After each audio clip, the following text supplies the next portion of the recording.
Là où l'amour de Dieu remplit les cœurs, là il y a une harmonie. Là sont les douleurs du péché, car l'amour de Jésus les a guéris. Ô bienheureux, tout entier, perdu en lui. Je ne veux rien, je ne désire rien de plus que de plonger encore plus profondément dans ce grand océan d'amour.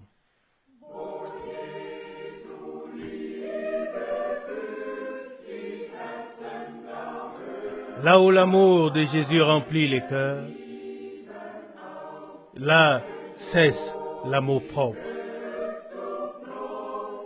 Car là où l'égoïsme règne encore, l'élan ou le cours de l'amour s'arrête. Mais si on se donne entièrement à lui,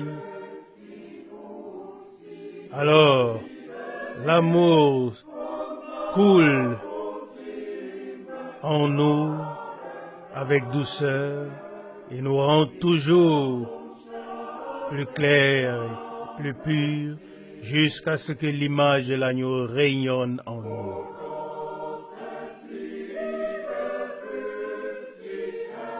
Là où l'amour de Dieu remplit les cœurs, la paix et la joie s'y installent.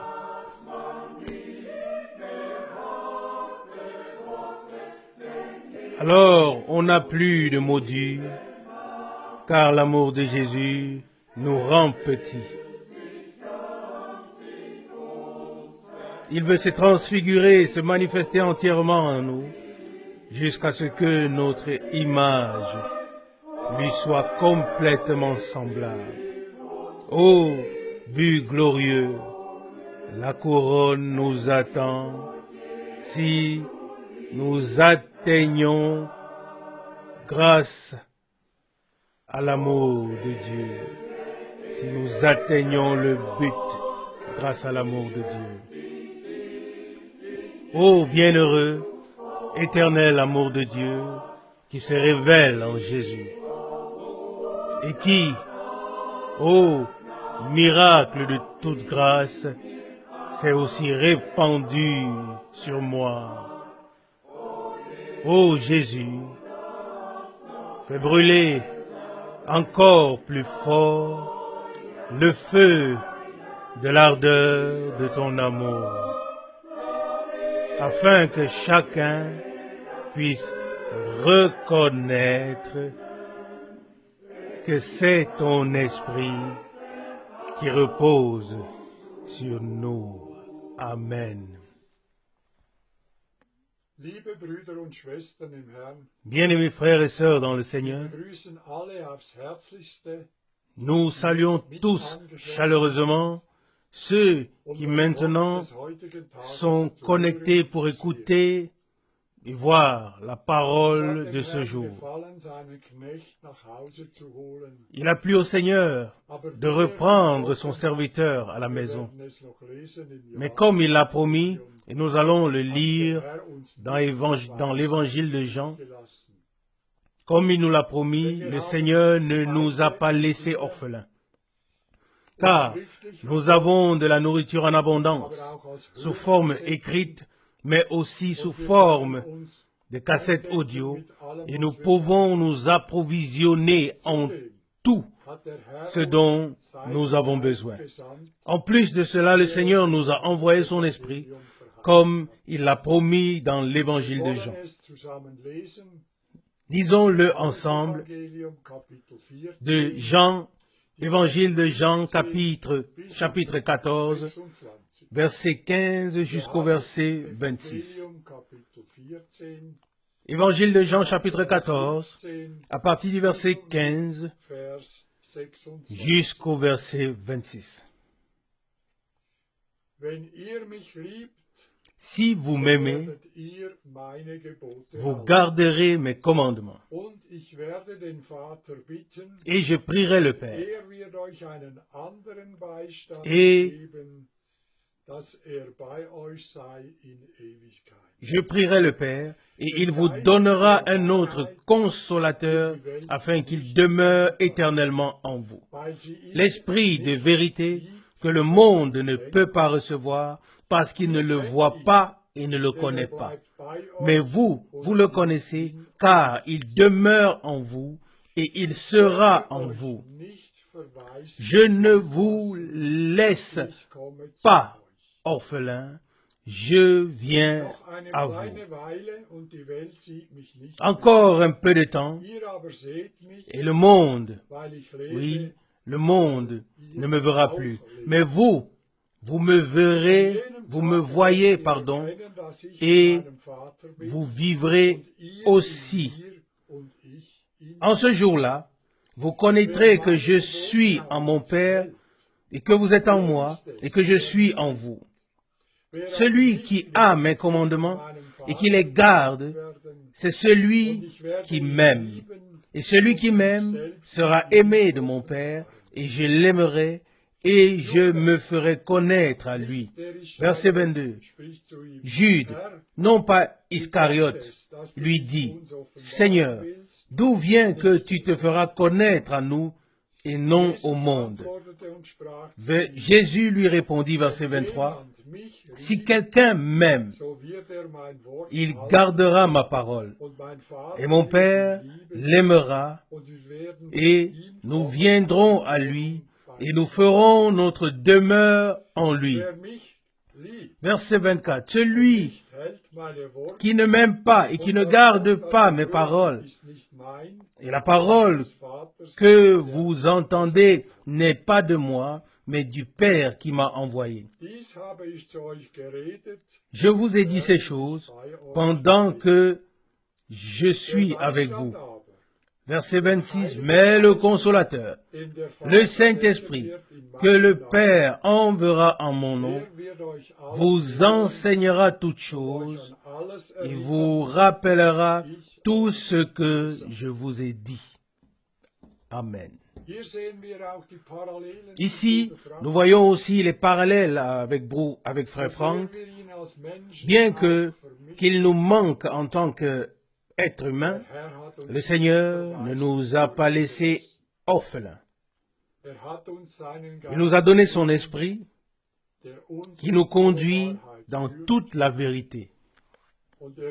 Et il continuera à nous instruire et à nous guider par son esprit jusqu'au glorieux jour de son retour. Amen.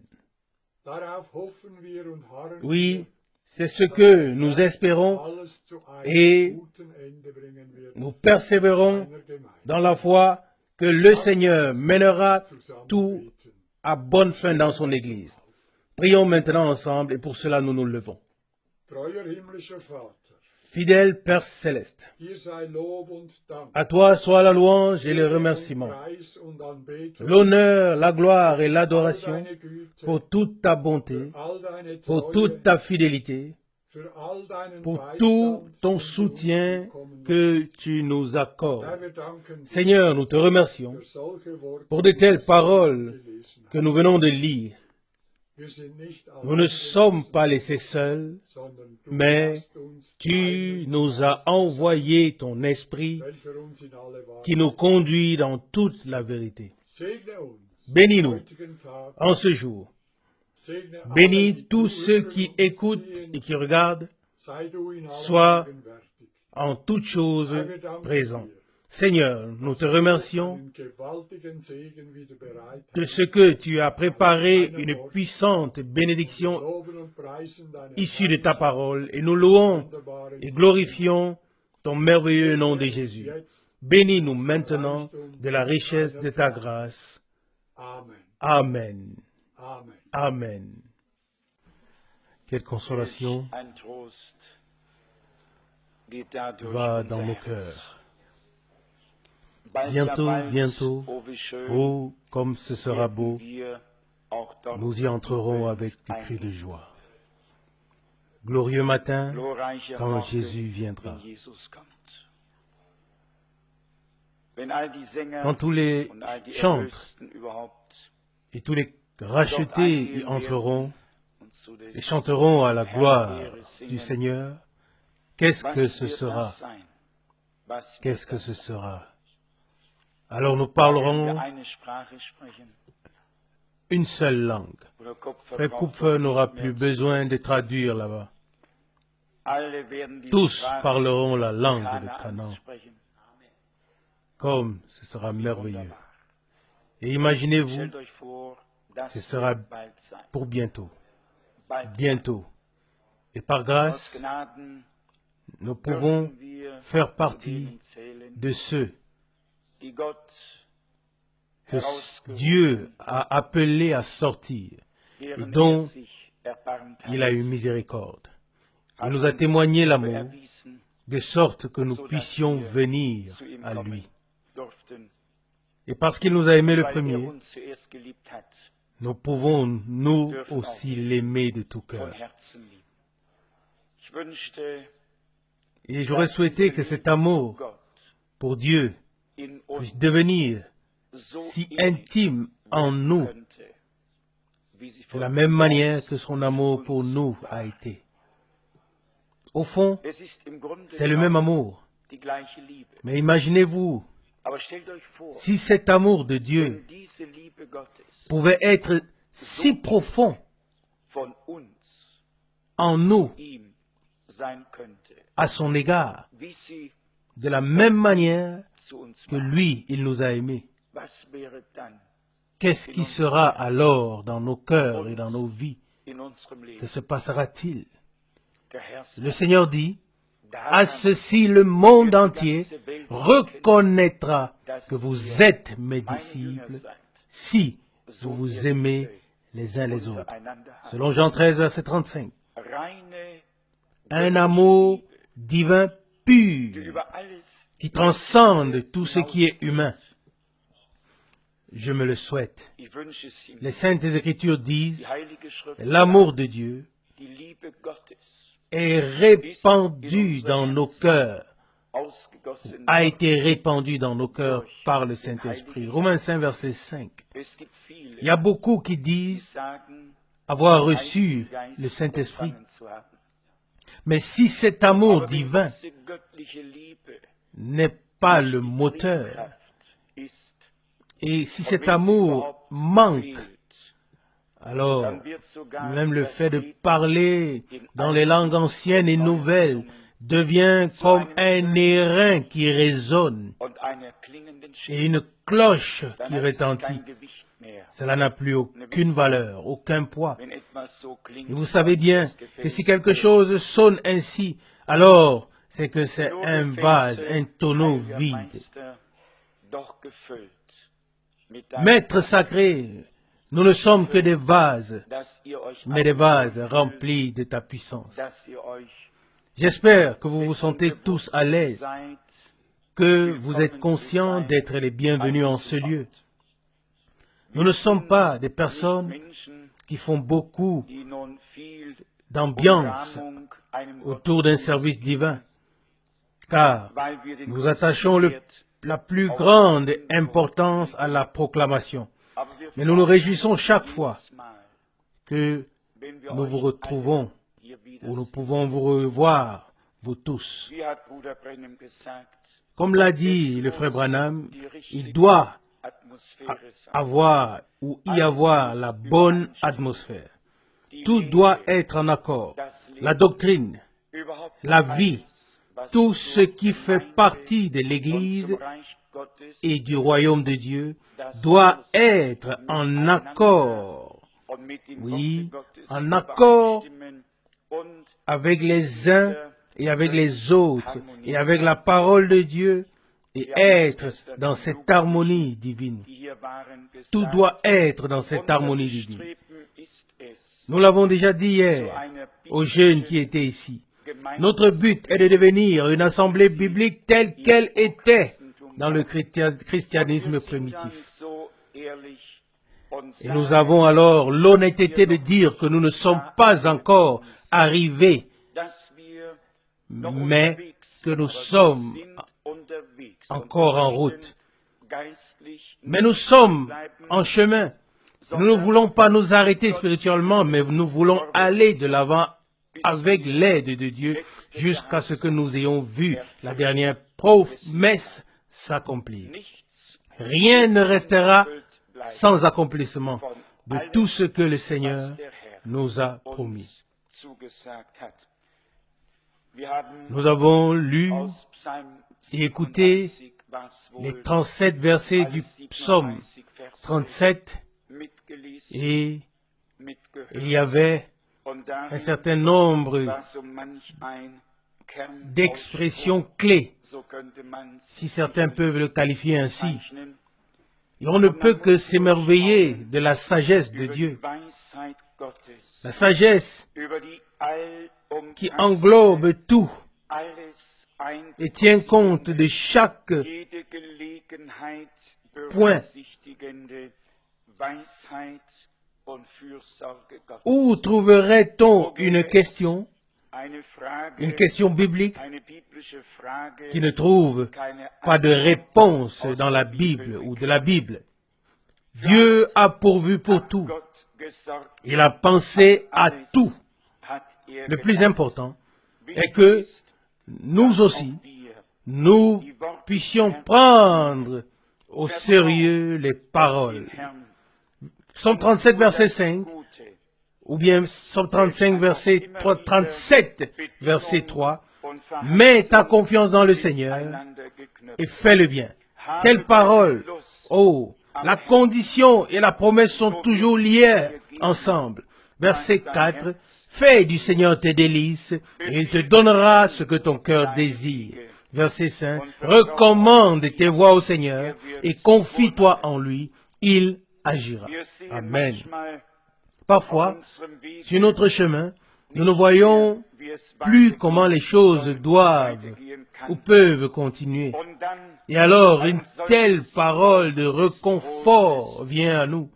Le verset 5 du verset 37, recommande tes voies au Seigneur et mets en lui ta confiance. Il agira. Et nous pouvons le croire de tout notre cœur et le revendiquer pour nous personnellement. Et le verset 7 dit, garde le silence devant le Seigneur et espère en lui. Et ensuite, ainsi de suite, nous l'avons lu tous ensemble.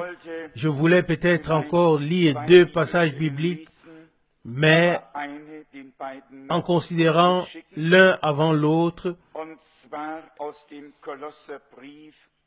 il s'agit de la lettre aux Colossiens au chapitre 1, verset 24, peut-être jusqu'au verset 26. Colossiens chapitre 1, verset 24. Je me réjouis maintenant des souffrances que je dois endurer pour vous, et je complète en ma chair ce qui manque encore aux tribulations de Christ pour son corps, c'est-à-dire l'Église, dont je suis devenu le serviteur par la charge qui m'a été confiée par Dieu à votre égard, afin que j'annonce parfaitement la parole de Dieu. Amen.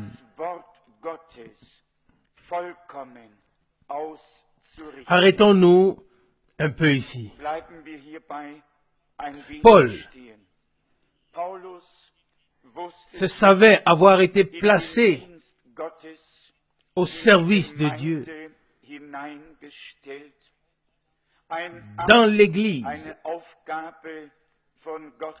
Il se savait avoir reçu de Dieu un ministère, une mission, non pas en l'air, mais en accord avec la parole.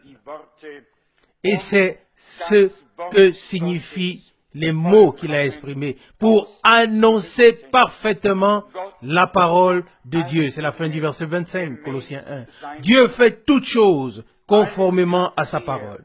Il a tout amené à l'existence par sa parole toute puissance. Il a tout ordonné par sa parole. Il a parlé et la chose s'est accomplie. Et toutes les choses que sa bouche a prononcées subsistent à jamais. Ainsi, c'est le Seigneur qui est celui qui, en tant que parole, est devenu chair.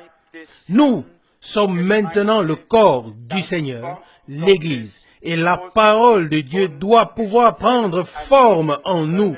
Les promesses doivent trouver leur accomplissement.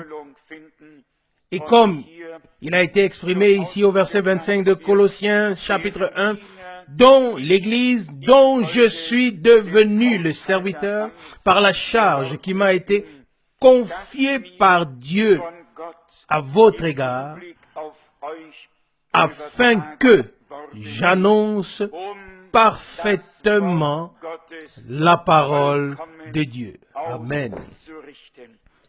Je ne sais pas si nous pouvons saisir et ordonner ces paroles pour le moment, mais c'est simplement ainsi. Oui, que toutes les choses, y compris avec l'Église, ont été établies et ordonnées dans la parole jusqu'à leur achèvement et même jusqu'à l'enlèvement de l'Église. J'aimerais encore me fonder ou me baser sur la parole de ce matin et nous donner quelques paroles d'exhortation tirées de l'évangile de Matthieu. Évangile de Matthieu au chapitre 18. Ici, nous recevons de la bouche du Seigneur les directives sur ce que nous devons faire et sur la manière dont nous devons nous comporter. Matthieu chapitre 18, à partir du verset 21. Verset 21. Alors Pierre s'approcha de lui et lui demanda, « Seigneur, combien de fois dois-je pardonner à mon frère quand il commet une faute contre moi? Jusqu'à 7 fois. » Verset 22. Alors Jésus lui répondit, « Je te le dis, pas jusqu'à 7 fois, mais jusqu'à 70 fois 7 fois. » Verset 23. C'est pourquoi le royaume des cieux est comparable à un roi qui veut faire, oui, rendre compte à ses serviteurs. Verset 24. Comme il commençait à faire les comptes, on lui présenta un homme qui lui devait 10 000 talents. Verset 25. Comme cet homme ne pouvait pas payer cette dette, le maître ordonna qu'on le vende, lui, sa femme, ses enfants et tous ses biens, et que sa dette soit acquittée. Verset 26. Alors ce serviteur se prosterna par terre devant lui et le supplia en disant, « Aie pitié de moi, et sois patient, envers moi, je te payerai tout. » Verset 25. Alors le Seigneur eut pitié de ce serviteur et le laissa libre et lui remit aussi sa dette. Verset 28. Mais quand ce serviteur fut sorti de la maison du maître, il rencontra un de ses compagnons de service qui lui devait 100 deniers. Il le saisit et l'étranglait. Il lui dit, « Paye ce que tu me dois. » Verset 29. Alors son compagnon de service se prosterna devant lui et le pria en disant, « Sois patient envers moi, je te payerai. » Verset 30. Mais il ne voulait rien et il alla le faire jeter en prison jusqu'à ce qu'il ait payé la dette. Verset 31. Quand ses compagnons de service virent ce qui s'était passé, il fut très contrarié. Et ils allèrent raconter toute l'affaire à leur maître. Verset 32. Alors son maître le fit appeler devant lui et lui dit, méchant serviteur, je t'ai remis toute ta dette parce que tu me l'as demandé. N'aurais-tu pas dû avoir aussi pitié de ton compagnon de service comme j'ai eu pitié de toi? Verset 44. Et son maître, plein de colère, le livra au bourreau jusqu'à ce qu'il lui ait payé toute sa dette. Verset 35. Mon Père céleste vous traitera de la même manière si chacun de vous ne pardonnez pas. Si chacun de vous ne pardonne pas à son frère de tout son cœur. Amen. Ça, ce n'est pas seulement une parabole. C'est une parole terriblement sérieuse. Et nous remarquons, en lien avec l'amour divin, à quoi ressemble le pardon divin. Une remise totale de la dette. Pouvoir sortir librement. Mais nous devons aussi accepter mutuellement que notre frère peut aussi sortir librement s'il s'est rendu aussi coupable envers nous. Comme nous pouvons sortir librement, nous qui nous sommes tous rendus coupables envers le Seigneur. Et ici, notre Sauveur l'a souligné particulièrement. Au verset 32 de Matthieu 18, alors son maître le fit appeler devant lui et lui dit, méchant serviteur, je t'ai remis toute ta dette parce que tu me l'as demandé. Nous venons au Seigneur, nous lui demandons pardon et nous acceptons le pardon avec reconnaissance. Et que se passe-t-il ensuite? Ensuite, nous saisissons celui qui s'est peut-être rendu coupable de quelque chose envers nous et nous lui sautons à la gorge. C'est effectivement ce qui est écrit ici. Je vais le relire pour que vous compreniez que c'est véritablement ce qui est écrit. Le verset 28 de Matthieu 18. Mais quand ce serviteur fut sorti de la maison, il rencontra un de ses compagnons de service qui lui devait 100 deniers. Il le saisit et l'étranglait ou le saisit à la gorge et lui dit, paye ce que tu me dois.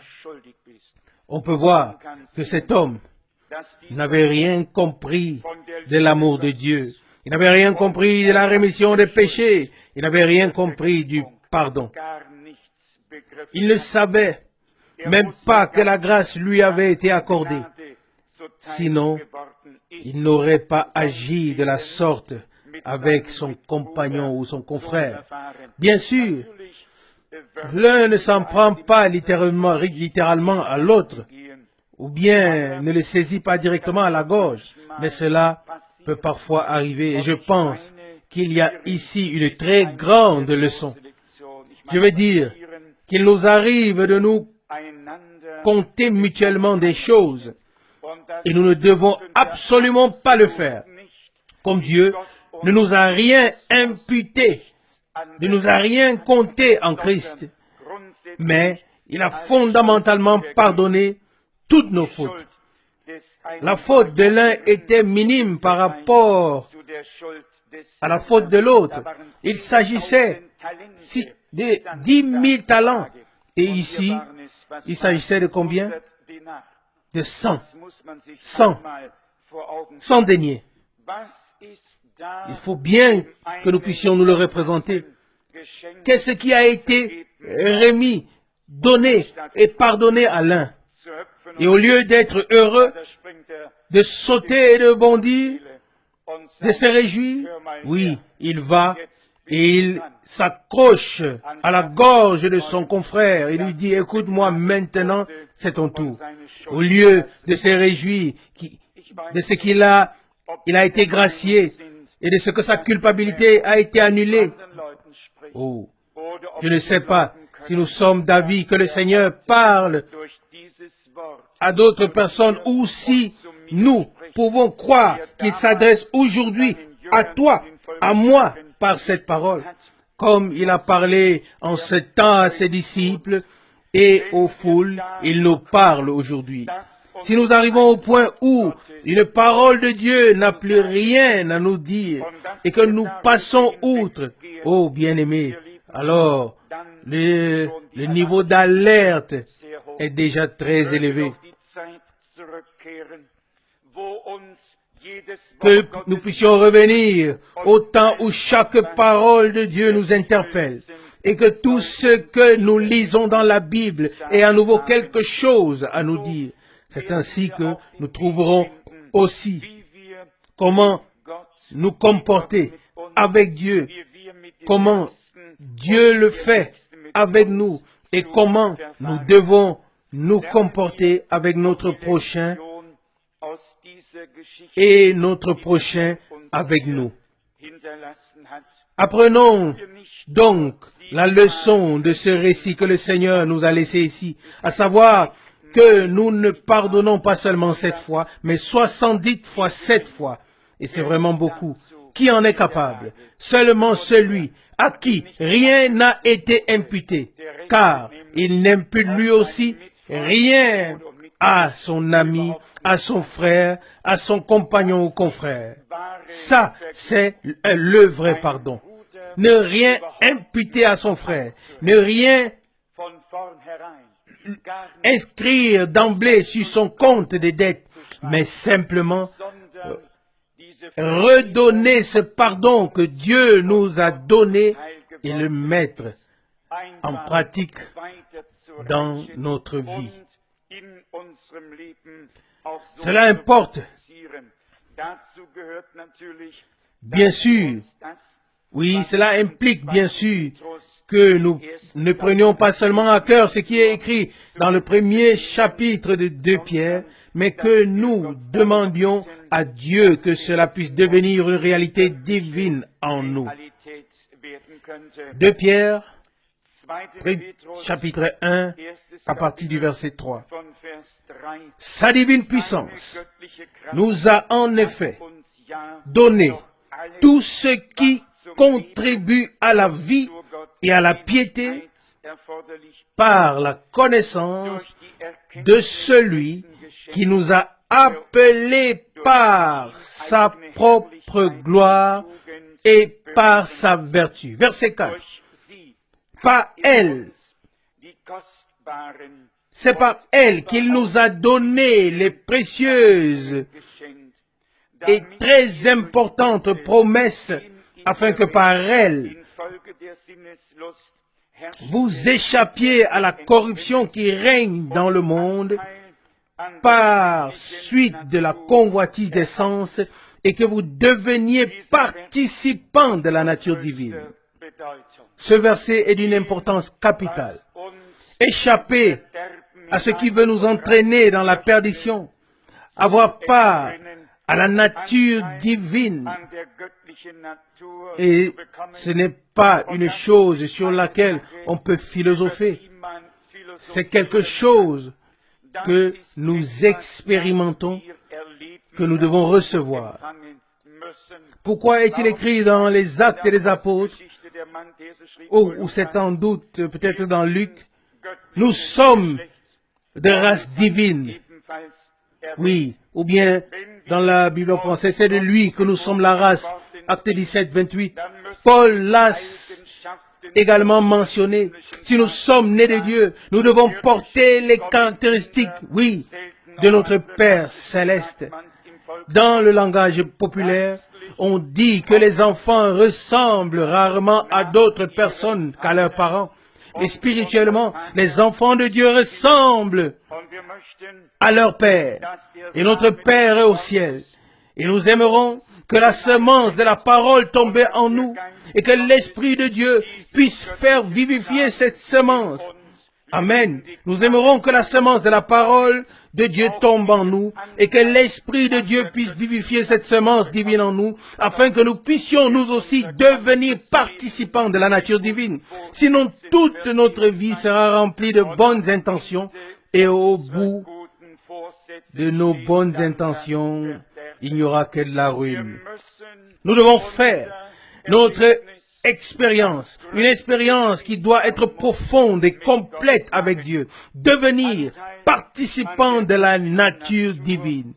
Il est dit ensuite au verset 5 de 2 Pierre chapitre 1, à cause de cela, faites tous vos efforts pour joindre à votre foi la vertu. Et ainsi de suite. Là aussi, on ne peut pas se reposer et dire tout ça viendra. Non.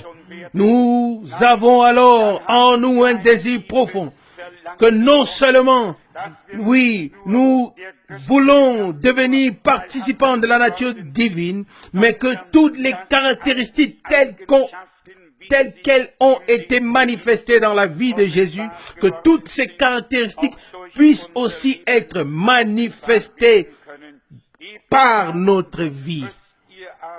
Il reprend le verset 5 de Pierre chapitre 1. À cause de cela, faites tous vos efforts pour joindre à votre foi la vertu. Et à la vertu, la connaissance. Et à la connaissance, la maîtrise de soi. À la maîtrise de soi, la persévérance. À la persévérance, la piété.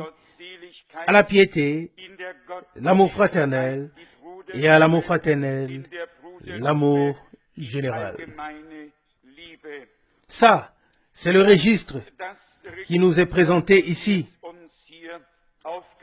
Les caractéristiques qui font partie de la vie spirituelle et de la vie divine de chaque croyant et qui doivent être présentes. En premier lieu, il y a la foi.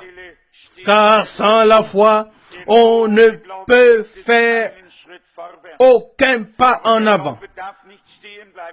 Mais la foi ne doit pas rester sur place. Nous devons savoir qu'il y a une croissance spirituelle par la grâce de Dieu et que personne ne peut et ne doit s'arrêter à une expérience, mais que nous devons aller de l'avant. Il est dit au verset 5 de Pierre chapitre 1 verset 5, à cause de cela, faites tous vos efforts pour joindre à votre foi la vertu. Et ensuite, il continue. Oui, qu'est-ce que la vertu? Au fond, ce sont toutes des caractéristiques et des vertus divines. Oui, il est dit à la suite à la vertu la connaissance. À quoi sert une connaissance qui n'est pas enveloppée dans la vertu divine? Alors elle enfle. Et à la fin, si on appuie un peu dessus, le ballon s'éclate. Non, non, tout doit être divinement juste. Oui, et ensuite il est dit au verset 5, à la fois la vertu, et la vertu la connaissance, et à la connaissance la maîtrise de soi. Ça aussi, c'est un chapitre particulier. La maîtrise de soi n'est pas non plus l'affaire de tous, mais avec la grâce de Dieu et son aide, c'est aussi possible. Nous n'avons pas besoin de l'apporter nous-mêmes. C'est Dieu qui nous le donne. Imaginez-vous que nous puissions déjà apporter toutes ces choses devant Dieu. De quoi, que doit-il encore nous donner? Je n'ai rien à apporter. Tout vient de toi, Seigneur. Alléluia. Nous venons avec ce dont il n'a pas besoin. Et il nous l'enlève, il le retire. Il enlève tout cela et le jette derrière lui dans la mer de l'oubli. Et il nous donne alors tout ce qui peut subsister devant lui. Oui, la suite du verset 5, à la vertu, la connaissance. Verset 6, à la connaissance, la maîtrise de soi. À la maîtrise de soi, la persévérance. À la persévérance, la piété. à la piété, l'amour fraternel, et à l'amour fraternel, l'amour général. Voyez-vous, l'un est enveloppé et lié avec l'autre, et tout cela va simplement ensemble. Alors, ce n'est plus un effort de notre part, mais l'amour, c'est l'amour qui s'exprime. Et l'amour de Dieu manifestera tout ce qui est nécessaire en chacun d'entre nous. Amen. Le verset 7, à la piété, l'amour fraternel, et à l'amour fraternel, l'amour général. Mais maintenant, dans le verset suivant, vient l'exhortation. Verset 8, 2 Pierre chapitre 1. Car si ces caractéristiques, si toutes ces choses sont présentes en vous et sont en abondance, elles ne vous laisseront pas oisives et sans fruit en ce qui concerne la connaissance de notre Seigneur Jésus-Christ. Amen. Verset 9. Au contraire, celui qui en est dépourvu est aveugle. Il ne voit pas loin et a oublié la purification de ses anciens péchés. Verset 10. C'est pourquoi, chers frères, appliquez-vous d'autant plus à affermir votre vocation et votre élection, car si vous le faites, vous ne broncherez certainement jamais. Car, verset 11, c'est ainsi que l'entrée dans le royaume éternel de notre Seigneur et Sauveur Jésus-Christ vous sera pleinement accordée. Amen. Nous avons vu le contexte. Je n'ai vraiment qu'un seul souhait, une seule demande, que le Seigneur puisse nous le mettre tous si profondément à cœur et en faire une demande, une requête de prière directe, que nous puissions venir à lui et dire, Seigneur, nous aimerons être comme tu l'as exprimé ici, mais nous ne le sommes pas encore et nous ne pouvons jamais l'être, nous ne pourrions jamais l'être de nous-mêmes ou l'atteindre, atteindre ses vertus. Seigneur, fais quelque chose en moi à la louange de ta glorieuse grâce. Puisse ta parole, ton esprit, ton sang être si puissamment efficace en moi, en nous, en sorte que quelque chose de nouveau, quelque chose de divin puisse effectivement être manifesté. Pas seulement la connaissance sur les choses qui nous sont déjà connues, mais l'un et l'autre, oui, sont nécessaires. C'est comme une chaîne globale, et chaque chaîne est aussi forte que le maillon le plus faible de la chaîne. Amen. Oui, le bien d'une assemblée, le bien de chaque individu, que chaque maillon de cette chaîne divine soit suffisamment fort pour résister à toute épreuve. Vous savez comment cela se passe parfois dans la vie terrestre et aussi dans la vie spirituelle. Les épreuves viennent, et nous l'avons assez souvent dit. Celui qui n'a pas encore été saisi par les épreuves, il le sera. Il y a des gens pour qui on aurait l'impression que le soleil brille du matin au soir, et peut-être encore du soir au matin selon la partie du monde où on se trouve. Mais c'est trompeur.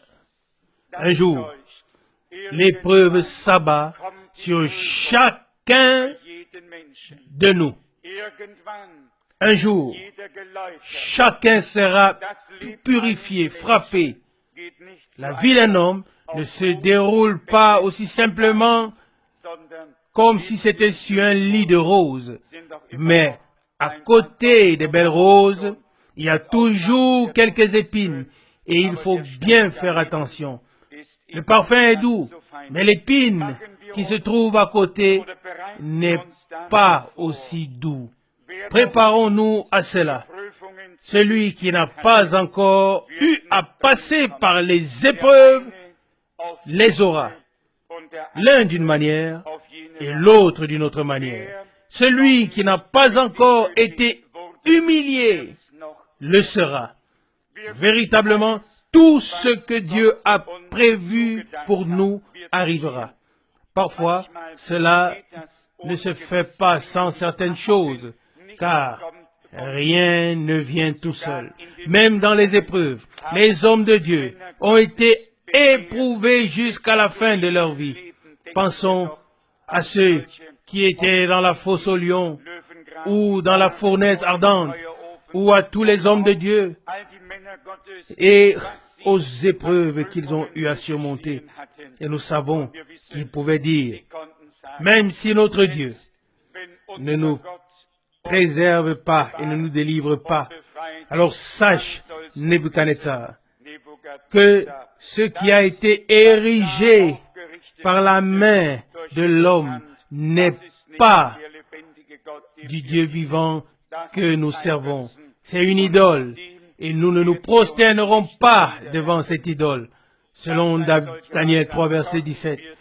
Alors qu'un tel homme se mette alors en colère, c'est évident. Et la fournaise est alors chauffée 7 fois plus. Mais Dieu est aussi le Dieu du feu et l'ardeur des souffrances que nous aurons à traverser ne servira qu'à nous purifier, afin que nous puissions en sortir purs. Alléluia. Vous savez bien que lorsque l'or est purifié, alors tous les scories sont éliminés. Et il ne reste que ce qui a une valeur réelle, ce qui est utilisable. Amen. Et notre foi doit être trouvée plus précieuse que l'or qui a été purifié par le feu.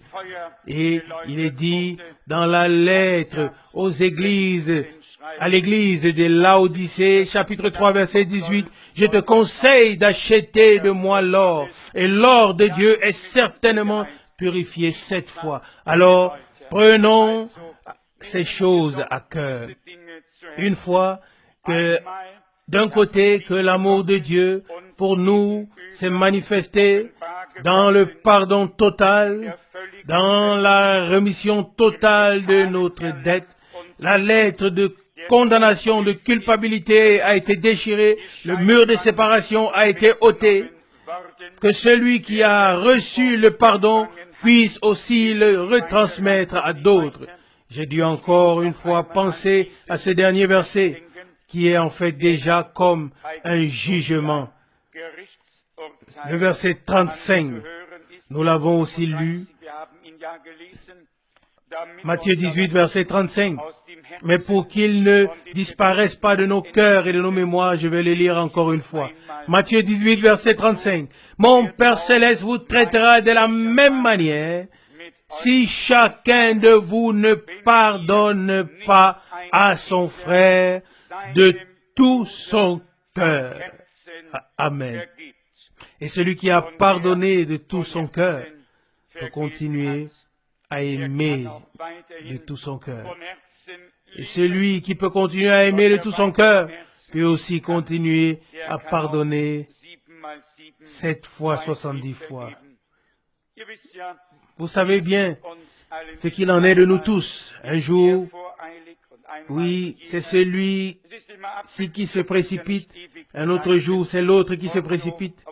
C'est toujours une alternance. Ce ne sont pas toujours les mêmes. Et c'est bien ainsi. Quoique ce ne soit pas une consolation, mais nous savons tout de même que nous sommes encore des êtres humains, que nous sommes encore sur la terre et que nous sommes parfois encore impressionnés par les choses terrestres. Mais nous devons négliger tout cela. Ici, dans le sermon sur la montagne, il est dit dans Matthieu chapitre 6, verset 12, pardonne-nous nos offenses, comme nous pardonnons aussi à ceux qui nous ont offensés. Verset 13, et ne nous soumets pas à la tentation, mais délivre-nous du mal. Car, verset 14, si vous pardonnez aux hommes leurs offenses, votre Père céleste vous les pardonnera aussi. Verset 15, mais si vous ne les pardonnez pas aux hommes, votre Père céleste ne vous pardonnera pas non plus vos offenses. Nous devons donc effectivement prendre à cœur tout ce que la parole de Dieu nous dit et toujours l'examiner en disant, Seigneur, avons-nous suivi tout cela? Pouvons-nous subsister devant toi? Sommes-nous devenus participants de la nature divine? Vous savez bien que notre Seigneur est venu sous une forme humaine, qu'il a pris notre corps, afin que nous puissions passer à la nature divine, et qu'ensuite, avec la résurrection, nous recevions le corps transfiguré dans lequel nous serons pour toujours avec le Seigneur. Puisse Dieu nous l'accorder, nous accorder que ce que sa parole dit soit reçu avec foi en chacun de nous, afin qu'elle puisse accomplir ce pourquoi elle a été envoyée. Oui, encore cette parole tirée de Colossiens chapitre 1, verset 25.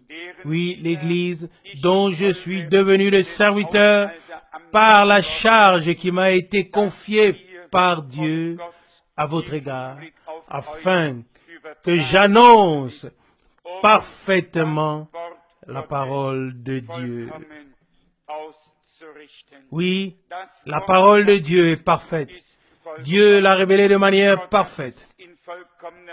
Même si les révélations sont venues au fur et à mesure, si nous rassemblons tout cela aujourd'hui avec l'aide de Dieu, nous voyons devant nous la révélation parfaite de Dieu en Jésus-Christ.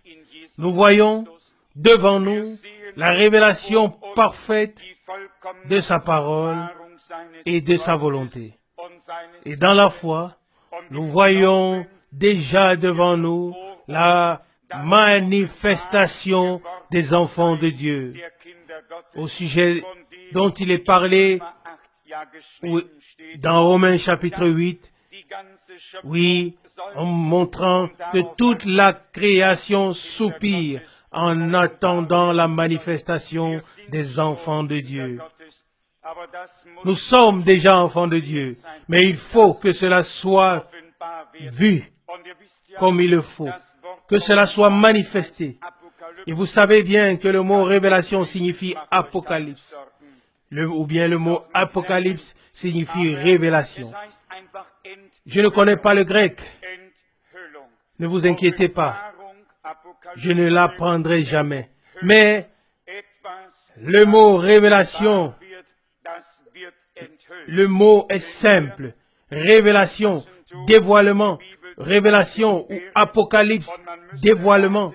Oui, quelque chose qui est révélé, qui est dévoilé.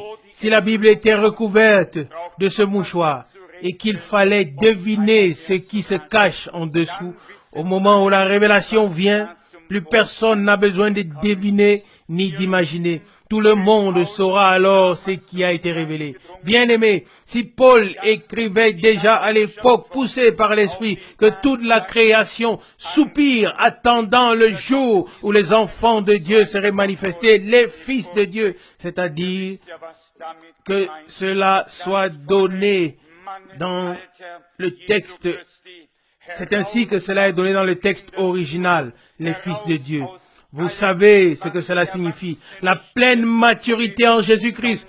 Sortir de la position d'enfant et être transformé à l'image du Seigneur, de clarté en clarté et de vérité en vérité. Alléluia. Si Paul avait déjà écrit cela à l'époque, et comme il l'attendait avec patience, avec impatience, nous pouvons vivre dans le temps où cela sera certainement révélé.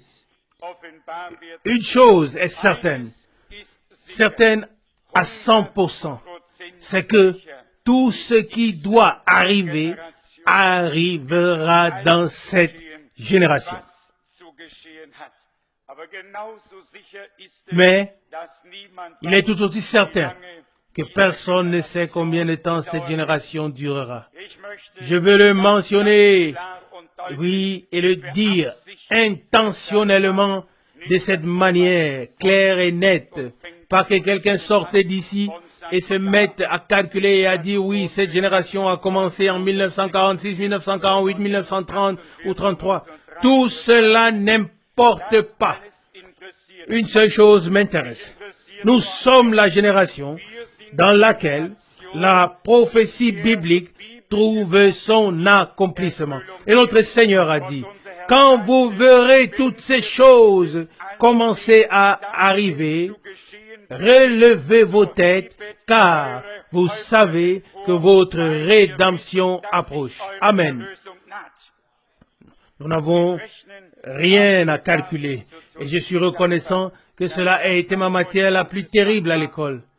Et puis, il y a ceux qui pensent que je suis bon en calcul. Ceci n'était qu'une parenthèse. Notre Dieu nous veut du bien. Autant de bien que nous ne pouvons à peine mesurer.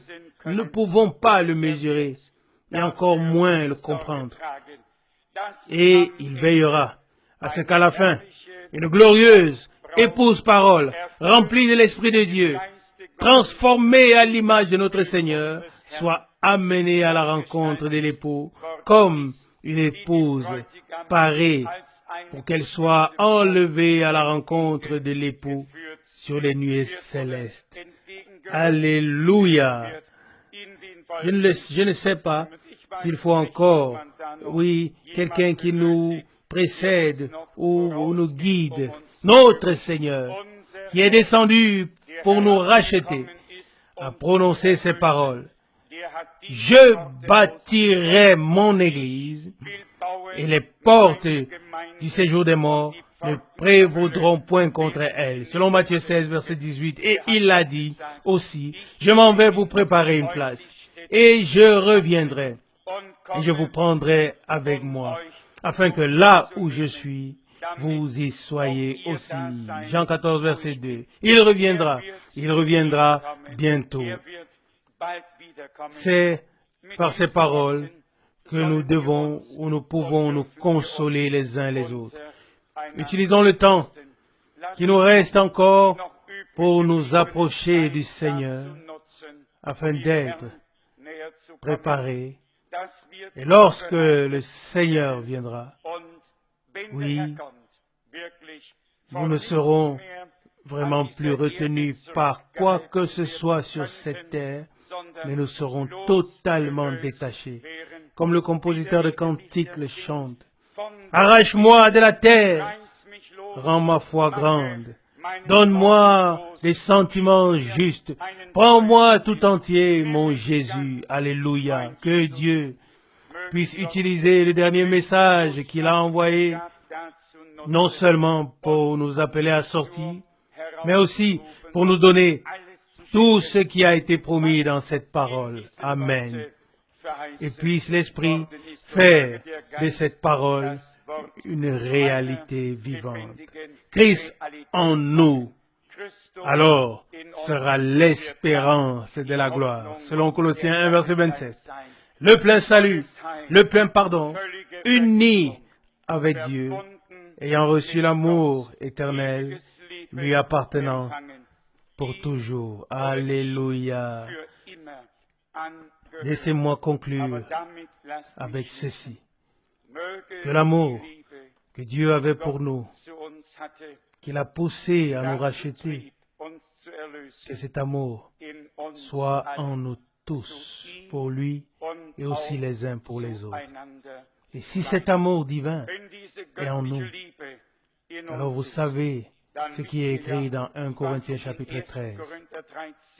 C'est à cela que l'on peut s'éprouver, s'examiner si on a cet amour ou si on ne l'a pas. Oui, c'est en effet la pratique qui est énumérée et répertoriée là-bas dans 1 Corinthiens chapitre 13. Dieu veut nous le donner à tous par grâce. Que son nom soit hautement loué et glorifié. Amen.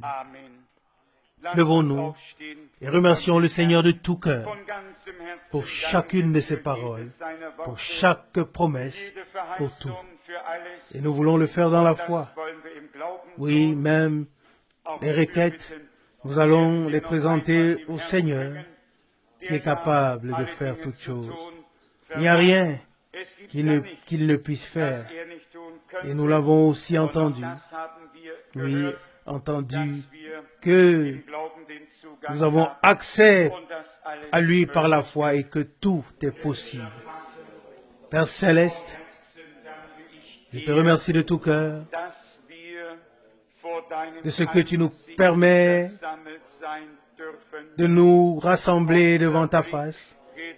Nos regards se portent vers la poussière dont nous avons été tirés, mais dans la foi, nous levons les yeux, nous regardons à toi, où nous serons bientôt. Seigneur, je vois mes manquements, et nous voyons tous nos manquements. Seigneur, Maître fidèle, si nous pouvions nous aider nous-mêmes, nous n'aurions pas eu besoin de ton aide. Si nous aurions pu nous sauver, nous n'aurions pas eu besoin, tu n'aurais pas eu besoin de venir. Fidèle Maître, nous sommes impuissants et faibles. Nous dépendons de toi et nous sommes sans force. Ce que tu nous dis dans ta parole, nous le croyons. Et tu nous dis, je t'ai racheté, je t'ai appelé par ton nom, tu es à moi. Alléluia, gloire et honneur à ton merveilleux et glorieux nom. Dieu fidèle, comme tu nous as pardonné totalement et entièrement en Jésus-Christ, ainsi nous voulons pardonner totalement et entièrement les uns aux autres et ne pas nous souvenir, oui, des transgressions. Car toi aussi, tu as tout oublié. Oui, tu as tout jeté dans la mer de l'oubli. Nous ne pouvons pas le croire. Oh Dieu, ton amour. Oui, c'est incroyable. Ton amour est si grand, si précieux. Sois remercié de ce que nous nous sentions aimés par toi. Oui, nous avons goûté ton amour. Nous l'avons reçu. Fidèle Dieu dans le ciel, puisse-t-il bientôt se manifester, que ton amour soit répandu dans nos cœurs par l'Esprit. Fidèle Seigneur, tu es capable de le faire. Alléluia.